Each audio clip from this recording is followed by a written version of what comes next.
What happens when paradise tells America, "You're not welcome"? Imagine stepping off the plane in Jamaica and being told, "Turn around. Paradise is closed to you." In this video, we are going to look at Jamaica's bold stand in 2025 that shocked the world. For decades, the island was painted as America's favorite getaway: spring breaks, honeymoons, retiree escapes. But dependence turned to defiance. Visa reciprocity, tourist fees, and property restrictions signaled a new Jamaica, one choosing sovereignty over subservience.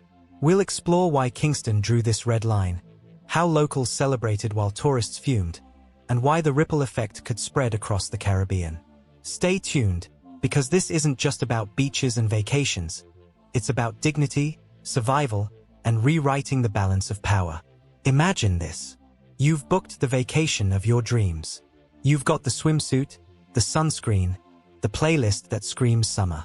You can already feel the Caribbean breeze brushing against your skin. You're picturing yourself stepping onto Jamaica's warm, white sands while reggae beats float through the air. But instead of cruising through customs in Kingston or Montego Bay, you're stopped, pulled aside, and told, "Go back.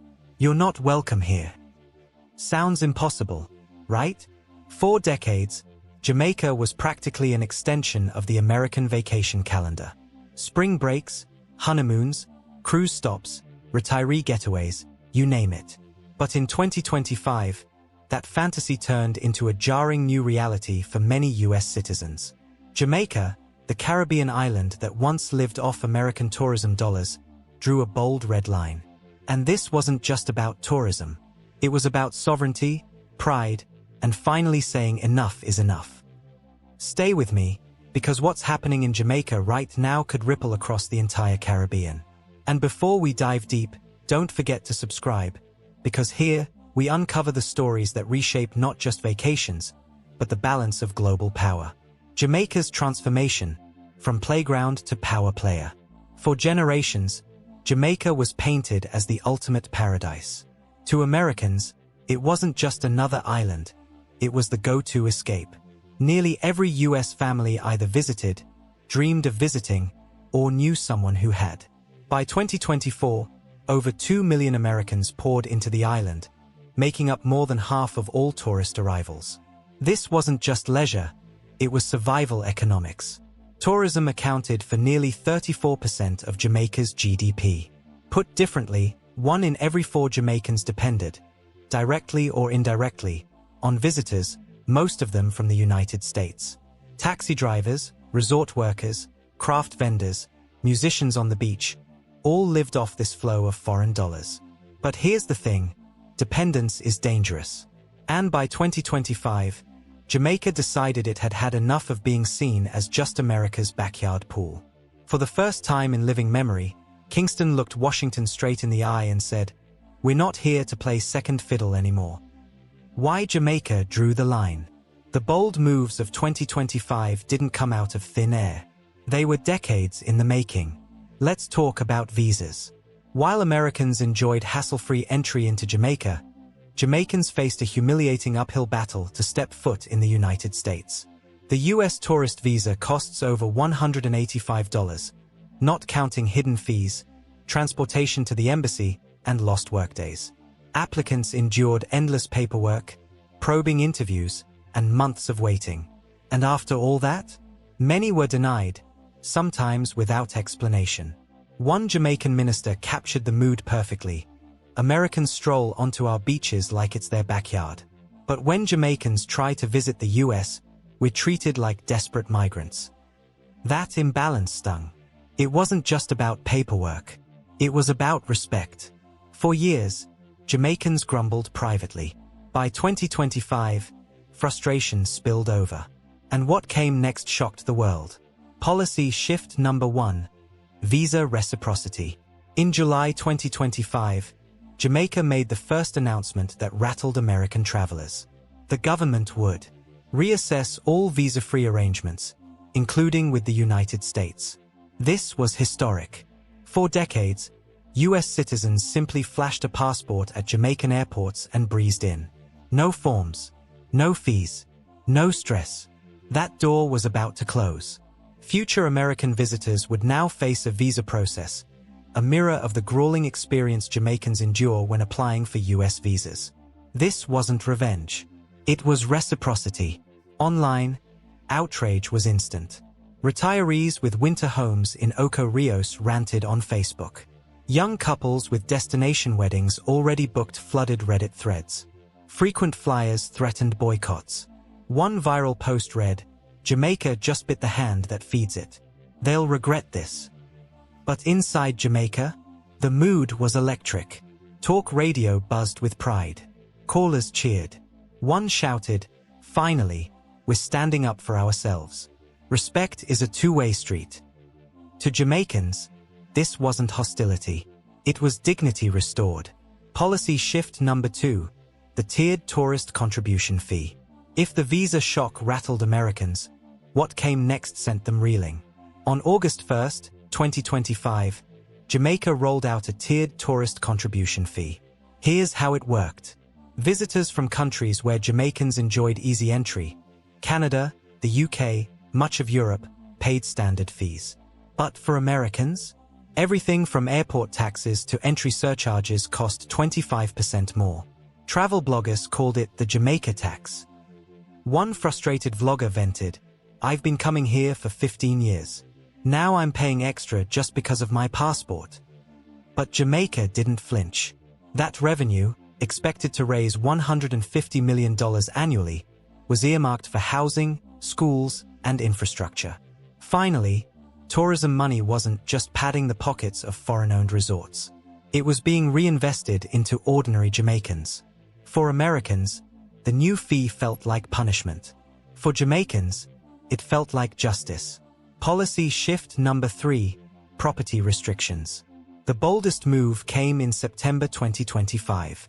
Jamaica passed sweeping new laws restricting foreign ownership of coastal property. 4 years, US retirees, investors, and developers had snapped up prime beachfront land, building gated villas that excluded locals. In some areas, entire stretches of coast became playgrounds for outsiders while Jamaicans were priced out of their own shores. The new law changed that. Foreigners could only own partial stakes through local partnerships.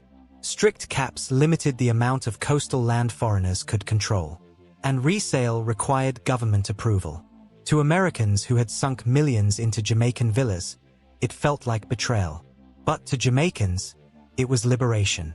"Our beaches are not for sale," declared one lawmaker. And for once, the law backed that sentiment up. On their own, these 3 policies, visa reciprocity, tiered fees, and property restrictions, were dramatic. Together, they amounted to a seismic shift. Jamaica wasn't just tweaking rules. It was rewriting the relationship between itself and the world's biggest superpower.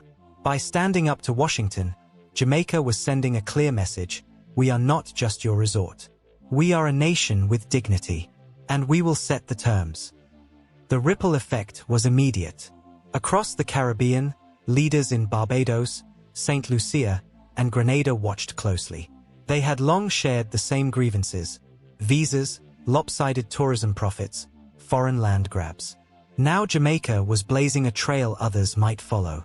The narratives couldn't be more different. From the American side, Jamaica was biting the hand that feeds. With other Caribbean destinations, like the Bahamas or Dominican Republic, eager to welcome Americans, critics warned Jamaica would shoot itself in the foot. From the Jamaican side, this was about survival with dignity. Dependency was no longer acceptable. If Americans demanded respect for their dollars, Jamaicans demanded respect for their sovereignty. The clash went viral. On TikTok, the hashtag Jamaica Steps Back racked up millions of views. Reaction videos flooded Instagram. Some Americans announced boycotts. Jamaicans countered with pride-filled posts. One viral line summed it up: "Respect is a two-way street. If you treat us like beggars, don't expect us to keep rolling out paradise." Of course, here's the elephant in the room. Can Jamaica afford to take this stand? Tourism is worth more than $5 billion a year. If even 20% of US visitors stayed away, the short-term hit would be painful. Critics warned hotels could close, workers could lose jobs, and foreign investors could pull out. But Jamaica is betting big on two strategies. First, tourism diversification. Instead of leaning on Americans, Jamaica is expanding aggressively into Europe, Africa, and Asia. Direct flights from London, Lagos, and even Dubai are already in the works. For many international travelers, the new rules don't sting as much as they do for Americans. Second, sustainable growth. By funneling tourism revenue into housing, schools, and infrastructure, Jamaica hopes to strengthen its domestic economy. The goal isn't just to survive off foreign dollars, but to build resilience from within. It's risky, but for Jamaicans, the bigger risk is staying trapped in dependency. If this all feels familiar, that's because Jamaica has walked this road before. In the 1970s, Prime Minister Michael Manley challenged Western dominance. He pushed for closer ties with Africa, championed economic independence, and clashed openly with Washington.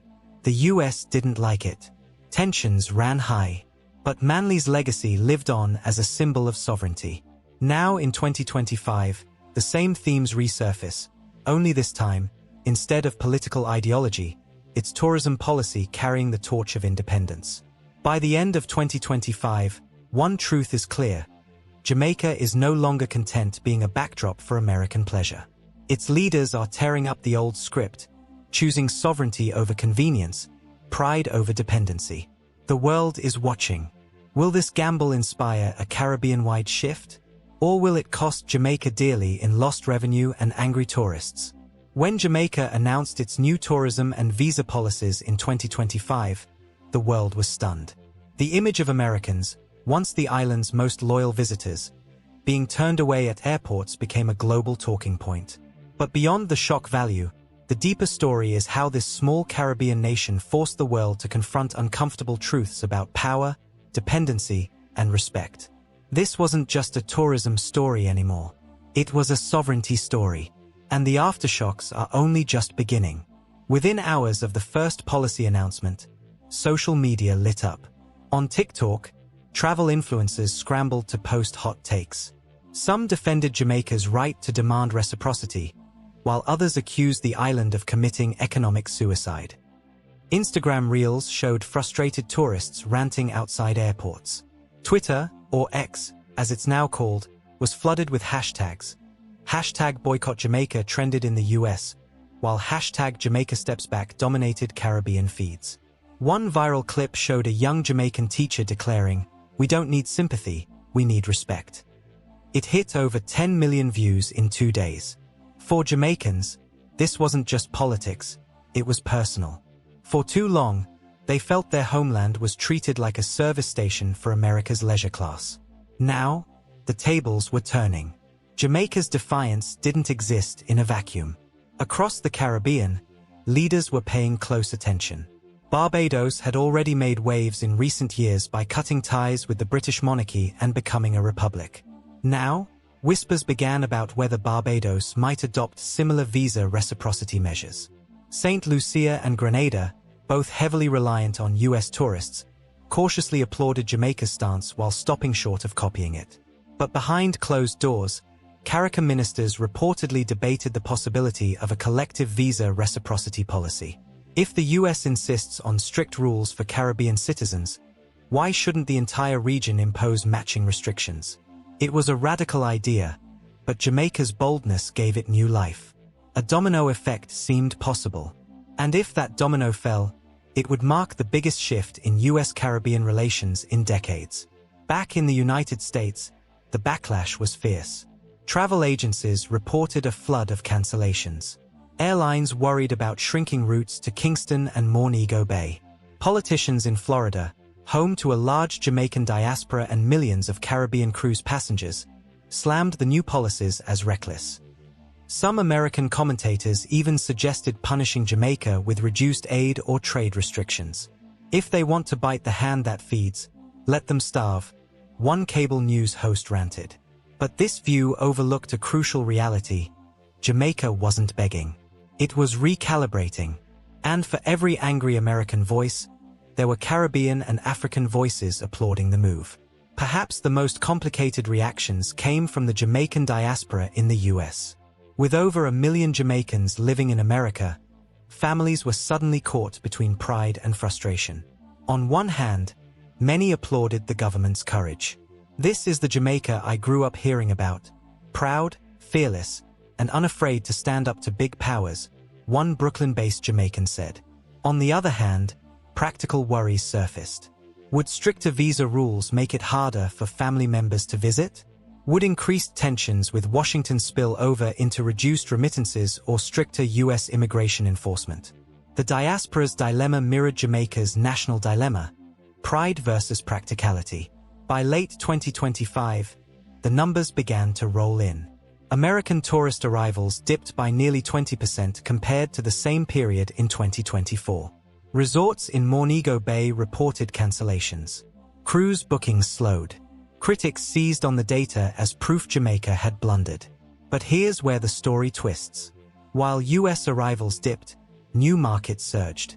European visitors increased by nearly 15%.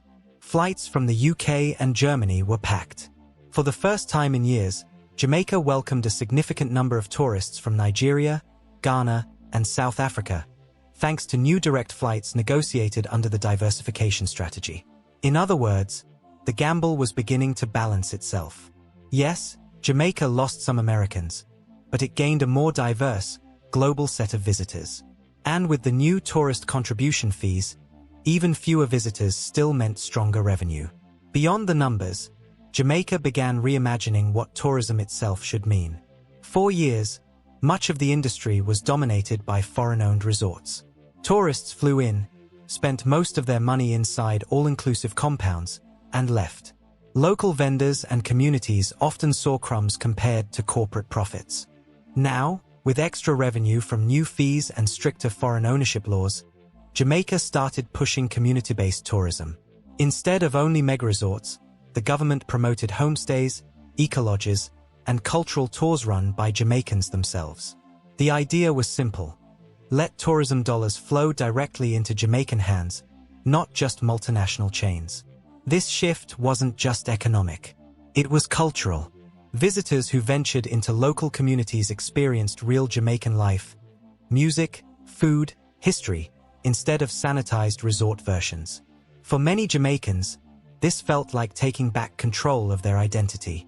At its core, Jamaica's bold stand wasn't just about visas or property. It was about sovereignty, the right to say, "We make the rules here." That symbolism resonated far beyond tourism. Across Africa, Asia, and Latin America, Jamaica became a case study. Small nations often feel trapped in asymmetric relationships with global powers. Jamaica showed that even a country dependent on tourism could push back and survive. It echoed a wider global moment. In Africa, leaders like Captain Ibrahim Traoré of Burkina Faso were challenging Western dominance over resources. In South America, countries were renegotiating trade deals to reclaim more value. Jamaica's actions fit into this broader wave of global South assertiveness. Older Jamaicans couldn't help but draw comparisons to the 1970s, when Prime Minister Michael Manley dared to confront Washington over economic independence. Back then, his stance brought both admiration and U.S. hostility. In 2025, the same spirit seemed alive again. Only this time, the battlefield wasn't Cold War ideology.